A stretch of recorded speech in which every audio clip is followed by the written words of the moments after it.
Hola, ¿cómo están? Bienvenidas y bienvenidos a Aprende en Casa 3. Espero que ya tengan todo su material y todas las ganas para comenzar con esta sesión de lengua materna español para sexto grado.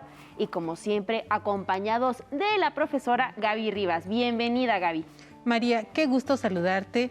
Muchas gracias por la bienvenida y espero que se encuentren de la mejor forma posible alumnas y alumnos de sexto grado. Me alegra bastante poder volver a saludarlos hoy en su clase de lengua materna español. A mí también me emociona muchísimo comenzar con esta clase, Gaby. Antes de iniciar propiamente, les recuerdo que si por algún motivo no pudieron acompañarnos en alguna sesión o si quieren repasar o fortalecer un aprendizaje, pueden ver las clases anteriores en el portal de Aprende en Casa 3. Y hoy continuaremos trabajando con la práctica social del lenguaje 13, escribir poemas para compartir. ¡Qué maravilla, Gaby! Si no tienes inconveniente, me encantaría compartirle a los alumnos y pues también a ti, evidentemente, una reflexión derivada de la lectura y del análisis del poema que hemos realizado aquí en clase. Por supuesto que no tengo ningún inconveniente, María. Al contrario, ¿de qué se trata? De Ricardo Eliezer Reyes Basualto. ¿De quién? Perdón, María, pero no conozco a ningún Ricardo Eliezer. ¿Cómo que no, Gaby? Me refiero a mi nuevo poeta favorito, el chileno Pablo Neruda, cuyo nombre original era Ricardo Eliezer Reyes Basualto, y sobre quien estuve investigando muchísimo durante el fin de semana y averigüé, entre muchas otras cosas, que se cambió el nombre y los apellidos en la juventud, autonombrándose ahora sí Pablo Neruda. Y el apellido se lo puso en honor a Jan Neruda, un poeta checo que vivió y escribió durante el siglo XIX. María, qué interesante anécdota nos estás contando. Un poeta que adopta legalmente el apellido de un poeta al que admira. Sí, exacto. Quizá algún día yo me convierta en María Meléndez Neruda. Pero, perdón, Gaby, ya me estoy desviando del tema. Yo quería hablarles sobre el despertar de mi pasión por la poesía de Pablo Neruda. Cuando leímos el poema titulado Poesía, el de Neruda, en la sesión del martes pasado, te dije que me había gustado mucho y que recordaba que habíamos leído el libro de las preguntas, también escrito evidentemente por Neruda, al comienzo de Aprende en Casa 2. Claro que sí, María, lo recuerdo muy bien. Lo que no te dije, Gaby, es que la voz del yo poético del poema Poesía de Neruda estuvo retumbando en mi interior durante todo ese día y los que continuaron. Luego, al día siguiente, cuando escuchamos aquí Oda al albañil, también de Neruda, me quedé muy desconcertada por el impacto emocional que me provocaron ambos poemas. Y durante el fin de semana recordé con mayor detalle los primeros días de clase, cuando inició Aprende en Casa 2. Y leímos el libro de las preguntas en varias sesiones, así completito. Y recordé lo mucho que disfruté esa lectura.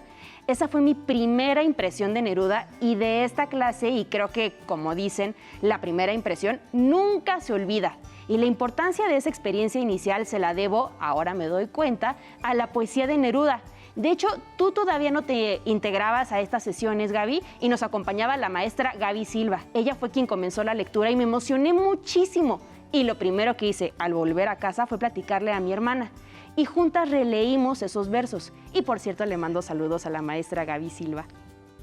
También yo le quiero mandar un afectuoso saludo a la maestra Gaby Silva. Pero bueno, volviendo a mi relato, Gaby, la lectura de Poesía y Oda al albañil me revivió la experiencia de los primeros días de clase y me permitió darme cuenta de la huella tan profunda que me había dejado la poesía de Neruda. Es como si la experiencia con el libro de las preguntas hubiera permanecido latente en mí y la lectura de Poesía y de Oda al albañil me hubieran revivido aquellas emociones, sonidos, sentimientos, ideas, imágenes. María, qué bonito lo que acabas de contarnos. Seguro que muchas y muchos estudiantes en casa han vivido experiencias parecidas al leer y escuchar los textos con los que trabajamos en clase. Es parte del misterio de las maravillas del arte en general y de la poesía en particular. De pronto nos toca y nos hace vibrar hondo, aunque no siempre entendamos bien a bien qué ocurrió ni por qué nos sentimos como nos sentimos. Y para que este fenómeno ocurra, no es necesario comprender el sentido del discurso del poema. La vinculación afectiva que cada lector genera con cada autor, texto, personaje, también es un misterio y es única, es decir, muy personal. Aunque nos estamos adelantando un poco en la clase, te propongo que escribas tu poema sobre este tema, es decir, sobre tu despertar hacia la poesía de Neruda. Gaby, qué gran idea acabas de darme. Es que fue como si la lectura del libro de las preguntas hubiera sembrado una semilla en mi interior y la lectura de poesía y Oda al albañil la hubieran hecho germinar. Ahora siento como si tuviera una planta creciendo dentro de mí y debo permitir que crezca libremente para, por medio de la escritura de un poema, pues que termine de florecer. Me parece perfecto, María. Y por la manera en que te estás expresando, me queda claro que la poesía te está inspirando mucho últimamente. Sí, Gaby. Al terminar esta clase voy a comenzar a escribir mi poema. Aunque, ahora que lo recuerdo, eso no es todo lo que quería comentar sobre Neruda. También quería platicarles que ayer leí un poema suyo que me pareció muy adecuado para la clase de hoy. Y se titula Deber del poeta. ¿Puedo compartirlo con las y los niños y contigo, Gaby? Por supuesto, María. Y me encanta que compartas con las y los estudiantes y conmigo esos textos que llaman tu atención. Además, el título me suena muy atractivo. Más tarde trabajaremos el tema de tu poema. Mientras tanto, adelante con la lectura. Muchísimas gracias, Gaby. Deber del poeta. A quien no escucha al mar en este viernes, por la mañana, a quien adentro de algo, casa, oficina, fábrica o mujer, o calle o mina, o seco calabozo. A este yo acudo y sin hablar ni ver, llego y abro la puerta del encierro, y un sinfín se oye vago en la insistencia. Un largo trueno roto se encadena al peso del planeta y de la espuma. Surgen los ríos roncos del océano, vibra veloz en su rosal la estrella, y el mar palpita, muere y continúa. Así por el destino conducido, debo sin tregua oír y conservar el lamento marino en mi conciencia. Debo sentir el golpe de agua dura y recogerlo en una taza eterna, para que donde esté el encarcelado, donde sufra el castigo del otoño, yo esté presente con una ola errante. Yo circule a través de las ventanas y al oírme levante la mirada diciendo, ¿cómo me acercaré al océano? Y yo transmitiré sin decir nada los ecos estrellados de la ola, un quebranto de espuma y arenales, un susurro de sal que se retira, el grito gris del ave de la costa. Y así, por mí, la libertad y el mar responderán al corazón oscuro. Neruda Pablo, Antología Fundamental, 9ª edición, Chile, Pehuen Editores, 2010, páginas 343, 344. Si no tienes inconveniente, Gaby, ahora seré yo quien pregunte primero. Estudiantes en casa, ¿qué les pareció este poema de don Pablo Neruda? Y a ti, Gaby, ¿qué te pareció?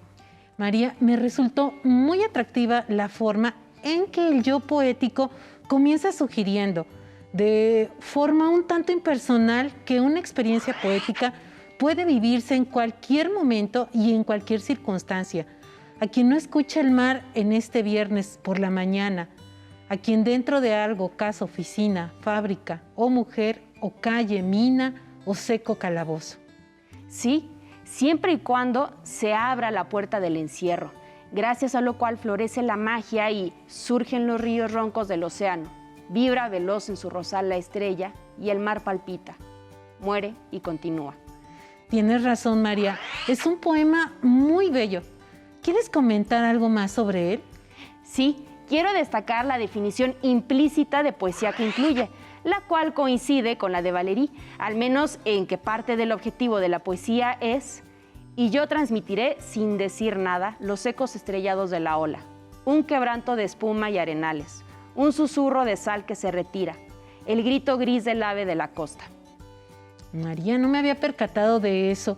Qué bueno que tú sí. Y para eso sirve precisamente la relectura de los textos. Cada vez que releemos un mismo texto, vamos ampliando nuestra comprensión del mismo.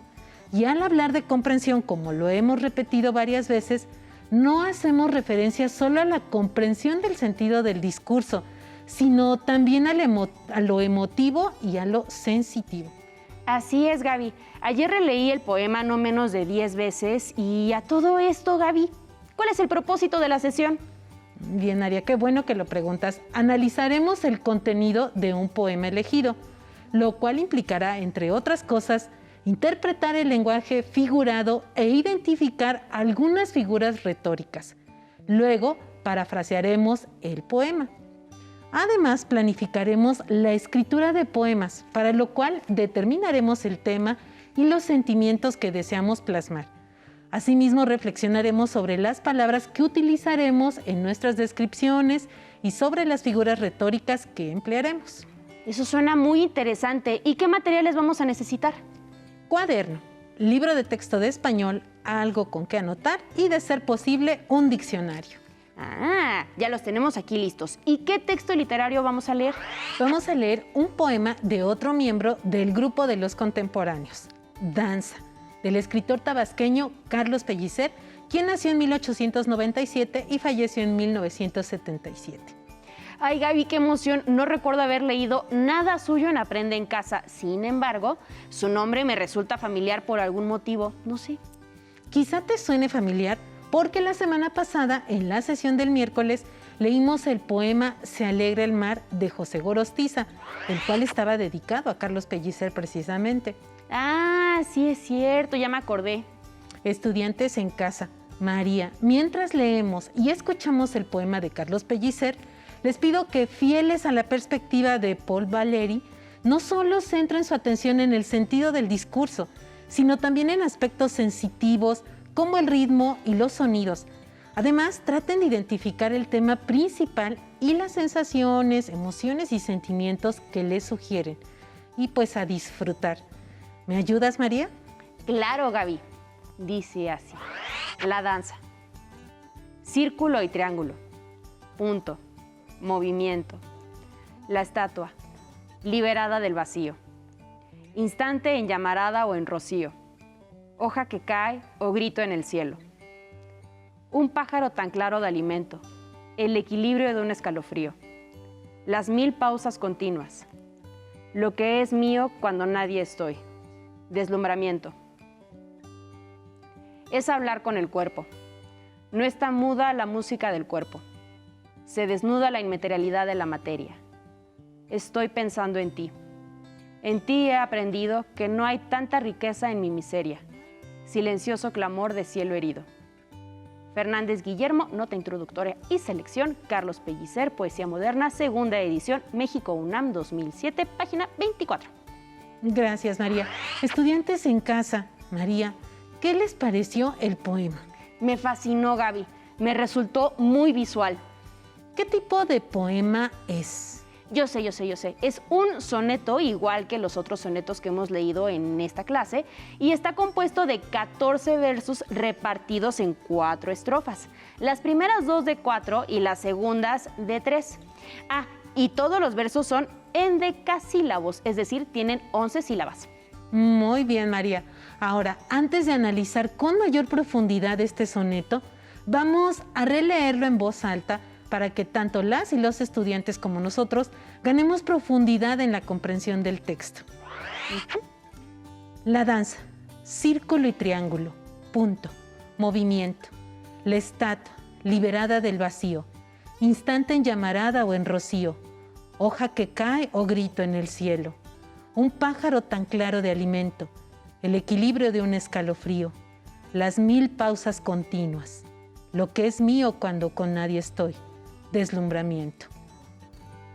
Es hablar con el cuerpo, no está muda la música del cuerpo, se desnuda la inmaterialidad de la materia. Estoy pensando en ti he aprendido que no hay tanta riqueza en mi miseria, silencioso clamor de cielo herido. Ahora, ¿podrías explicar, por favor, cuál es el tema del poema, María? La danza. Y lo sé no solo porque el título lo indica, sino también porque el yo poético lo confirma al describir muchas de sus cualidades e incluso al definirla en la tercera estrofa. Es hablar con el cuerpo. No está muda la música del cuerpo. Se desnuda la inmaterialidad de la materia. Es cierto. En esa definición, el yo poético hace referencia a algunas de las particularidades de la danza, la posibilidad de expresarse por medio del cuerpo, y valga la redundancia, a través del ritmo del propio cuerpo, así como de su materialidad en movimiento en el tiempo. Estudiantes en casa, María. Ahora, piensen, por favor, qué sensaciones, emociones y sentimientos les sugieren los versos de La danza. Nos sugiere movimiento y vida. Además, me hace sentir libre y alegre y hasta me dan ganas de bailar. El ritmo me resulta muy atractivo, pues en el primer verso está entrecortado, tanto por la referencia a figuras geométricas fijas y a una pausa previa al movimiento como por la puntuación. 3 puntos y seguido. Después de triángulo, de punto y de movimiento. Además, en el segundo verso se alude a una estatua, la cual es por naturaleza rígida. Sin embargo, como explica el yo lírico, la estatua es de pronto liberada del vacío y en consecuencia comienza la danza, instante en llamarada o en rocío, hoja que cae o grito en el cielo. Sí, María. A partir del segundo verso, donde la estatua es liberada del vacío, el ritmo del poema se vuelve cada vez más ágil, no solo porque los signos de puntuación permiten que el texto fluya más, sino porque las imágenes son más ligeras. Por ejemplo, en el primer verso de la segunda estrofa, donde dice, un pájaro tan claro de alimento. Ahora, estudiantes en casa, María, reflexionen y díganme si identificaron algún símil o comparación y metáfora en el poema. Sí, yo identifiqué varios. Un ejemplo de símil es el que pueden ver subrayado con azul. La danza es hablar con el cuerpo. Y uno de metáfora es el que aparece ahí subrayado con rosa. Silencioso clamor de cielo herido. Metáfora que parece aludir a uno de los efectos de la danza. Te felicito, María. Por último, por favor, ¿podrías hacer una paráfrasis del poema? Es decir, ofrecer una interpretación final más amplia con el propósito de hacerlo más claro. Con muchísimo gusto. En La danza de Carlos Pellicer, el yo poético reflexiona con claridad y con aparente simplicidad sobre la danza. Es como si el poema fuera en sí mismo una especie de representación dancística, muy plástica, donde palabras, versos, sonidos e imágenes se mueven al ritmo de la música del cuerpo.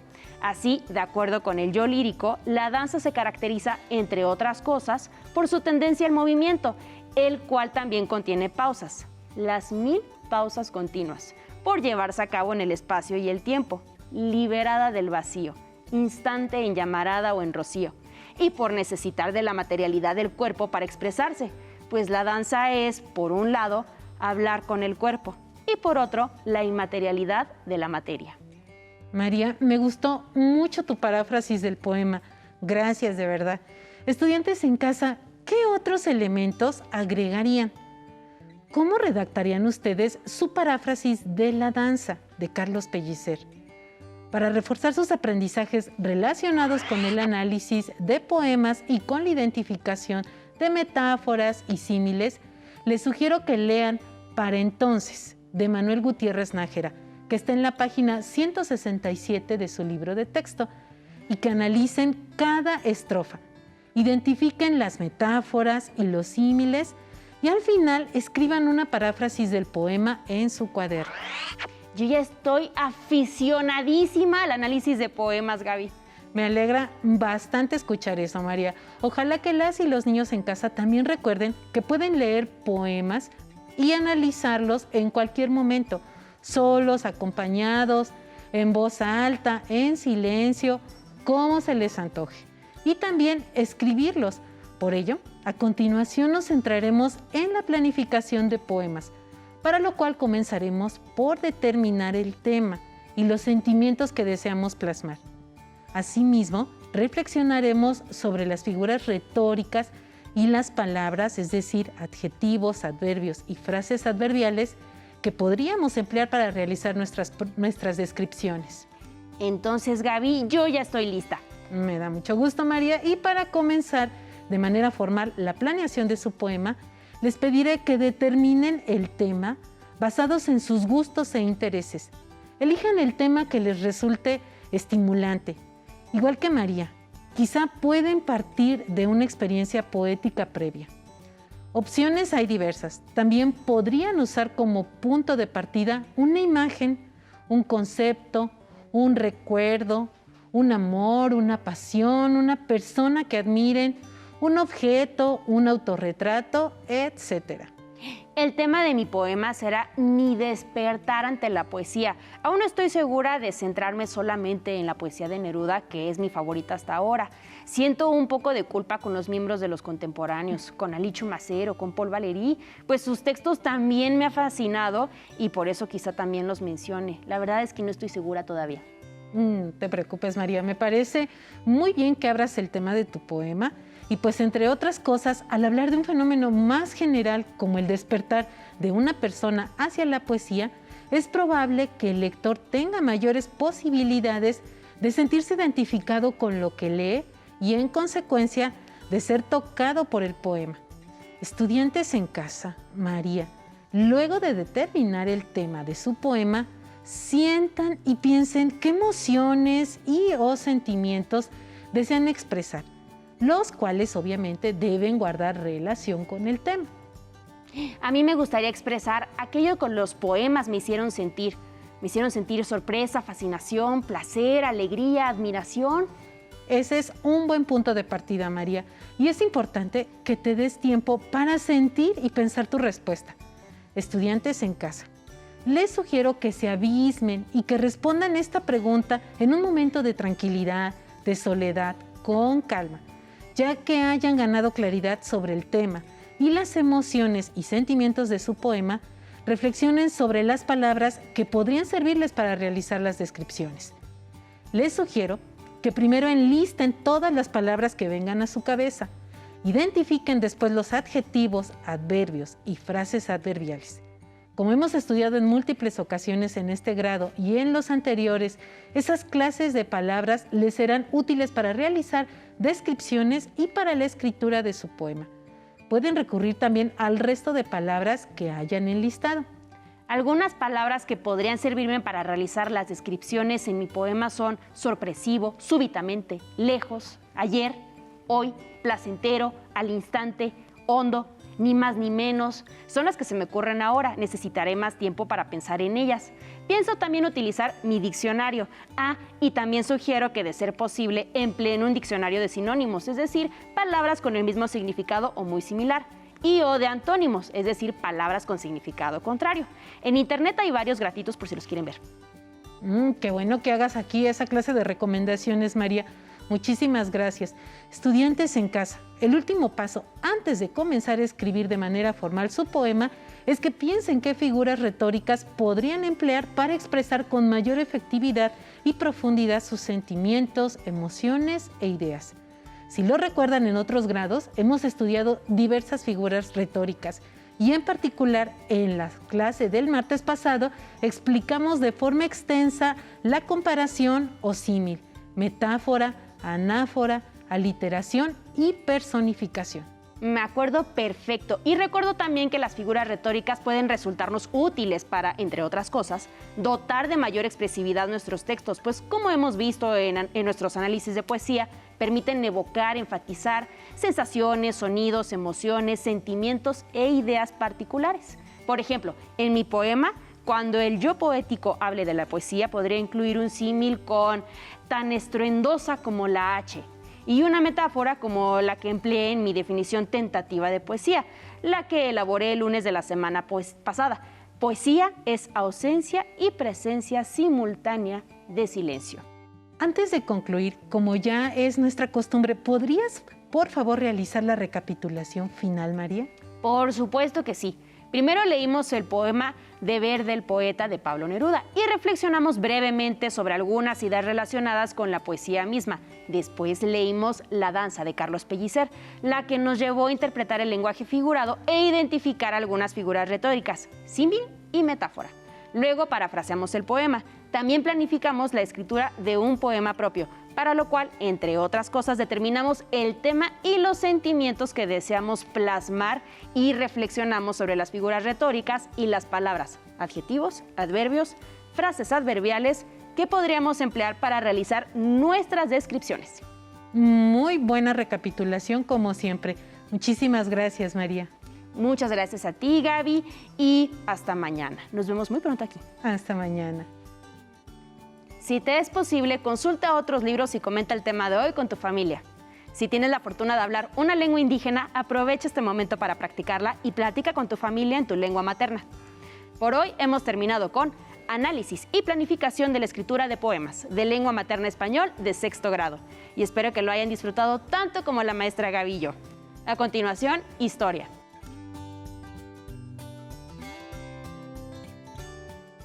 Nos vemos hasta la próxima, pero antes, a movernos un poco.